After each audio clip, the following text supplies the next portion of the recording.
So today we're going to talk a little bit about how to calculate your macronutrients and what split is going to work best for you. Obviously at the minute I will be calculating your macronutrients for you, but when you finish with me eventually I want you to be able to calculate these yourself so you know exactly how much your body needs and what you should be having.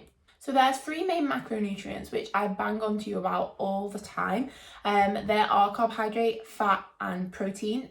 The fourth macronutrient that people don't really tend to talk about too much is alcohol. Obviously this is a toxin to our body, so we do want to have this in less amounts. So each of these macronutrients do have a unique set of properties and we need a balance of all of them. So not one is better than the other. So there's not actually one size fits all when it comes to macronutrients and picking the amounts that you need to have for your progress, for your health and your performance. You do have to play around and find what works best for you and what works best for your body, your progress and your health. It all depends on our genetic makeup, so that'll be your height, your weight, your lean muscle mass, your activity levels and your goals. We have to take all these things into account as well. So first off, we want to look at calculating your calorie intake, and this is something that people tend to struggle with. How many calories should I eat? Now I'll first start off by saying the best way to figure out what your maintenance calories are is just to eat to hunger for a week and track what you're eating as well. Then once you've eaten to hunger for a week, you'll have an average intake of what your calories are going to look like over a 7-day period.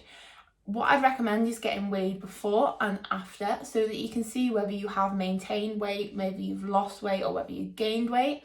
And that way you'll know whether you're sitting at your maintenance calories, whether you are in a deficit or whether you are in a surplus. And that's not an option for people as we are already eating way over or way under that amount. So there is a universal equation that we can use to calculate how many calories our body needs, and this is the Harris-Benedict equation. So the Harris-Benedict equation helps you calculate your basal metabolic rate, and this is the rate at which your body burns calories if you were to be in a coma for 24 hours, not move a single time and just lay there. That's how many calories your body will burn in that time. So the Harris-Benedict equation is different for men and different for women. So I'm going to pop both of them up on the screen now. It might be a good idea to pause it and write it down for whichever one you need so that you can work out what your calorie intake will be by finding your basal metabolic rate.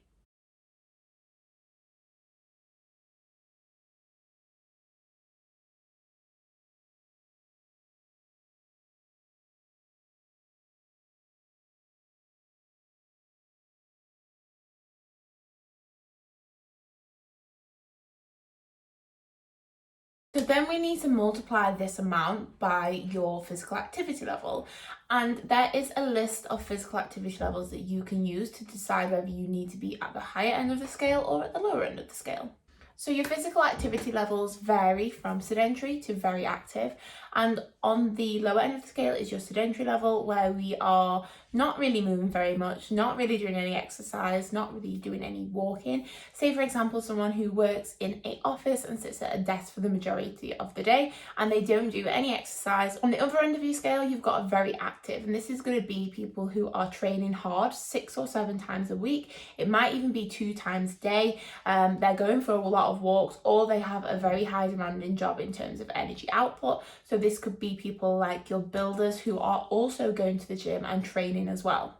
So I'm going to pop up a list of physical activity levels on the screen so that you can see the difference between somebody who is sedentary and somebody who is very active, and decide where you need to be on that scale.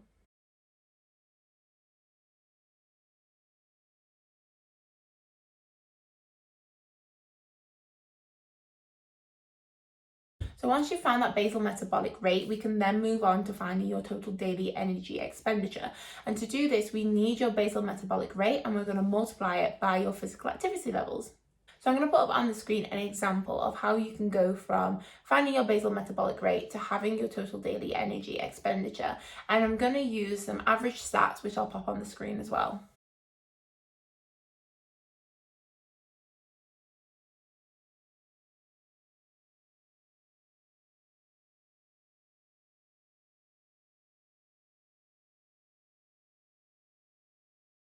So that is how to find your total daily energy expenditure, which is the amount you burn in calories in 24 hours when sitting at a maintenance weight. So I'm aware a lot of people have a fat loss goal or a weight gain goal, so there is an extra step you have to take to calculate that calorie intake.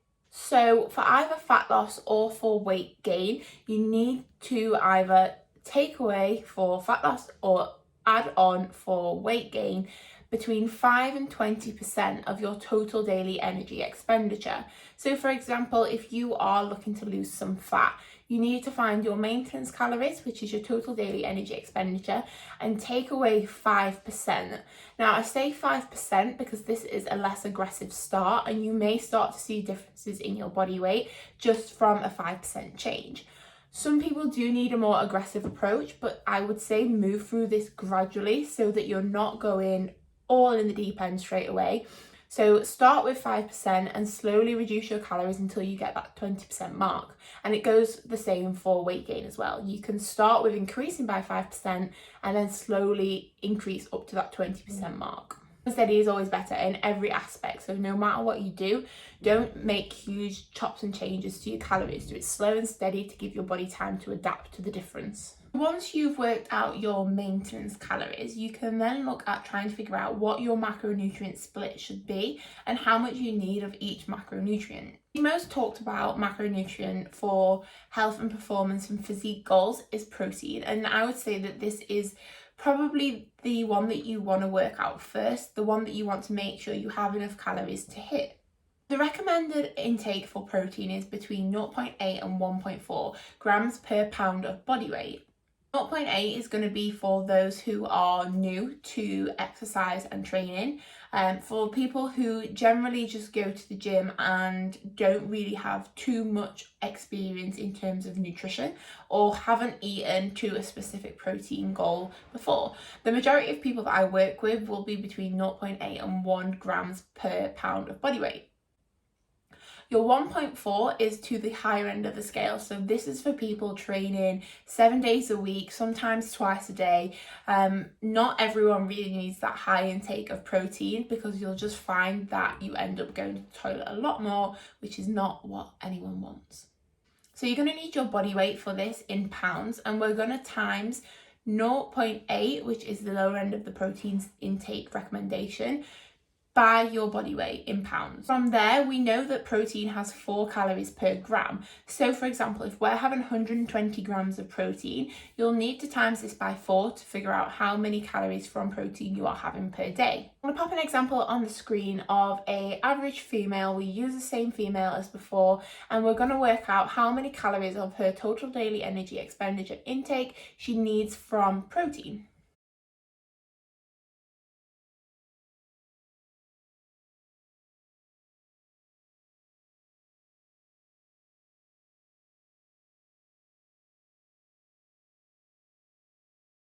For carbohydrate and fat, things work a little bit different. There aren't actually any recommended set numbers in terms of how much you need per gram. So it is down to the individual, their lifestyle, and what they feel their body works best on in order to calculate these macronutrients.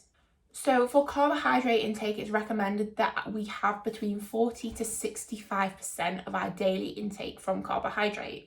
40% is going to be for those people who have a more sedentary lifestyle, or for those people who are quite new to exercise, because they won't necessarily need as much energy compared to those who are training really hard, lifting really heavy weights, say 6 or 7 times a week.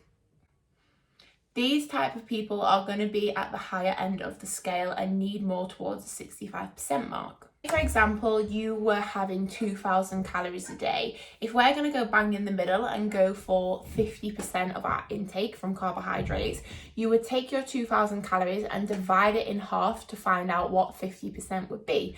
That is the amount of calories you're going to need from carbohydrate. I'm going to pop an equation up of the same girl that we used before and show you how to calculate your carbohydrate intake.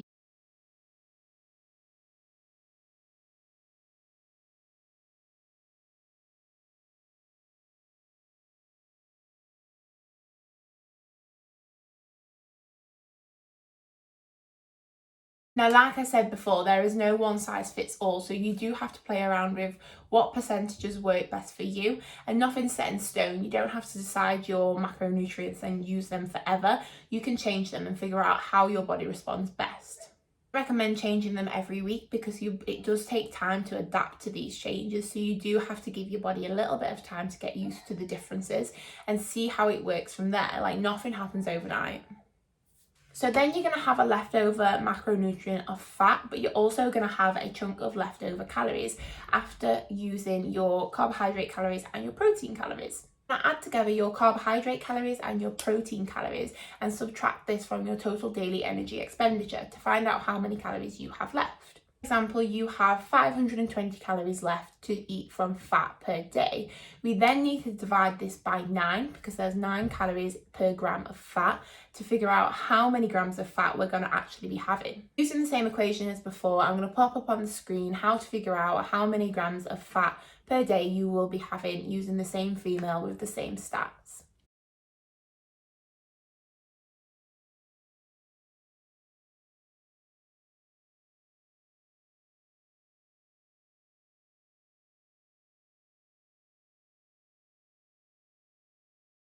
That's how you'll find out how to calculate your macronutrients. Now I'm going to do a quick recap of the main points of this and what you need to take away from it.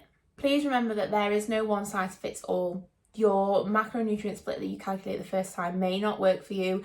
The calories that you calculate may not work for you, but remember, you know your body best. You know how your body responds to different calorie intakes. You know where you sit most comfortable. And at the end of the day, this is just an equation. It is just a calculation on what the general population would use, but you are not the general population. We are all different. We all have different needs. So it may be that you have to play around and find out what works best for you. And like I said, nothing's set in stone. You can change things. You can mix it up a little bit and see how your body responds, see how you progress and see how you perform.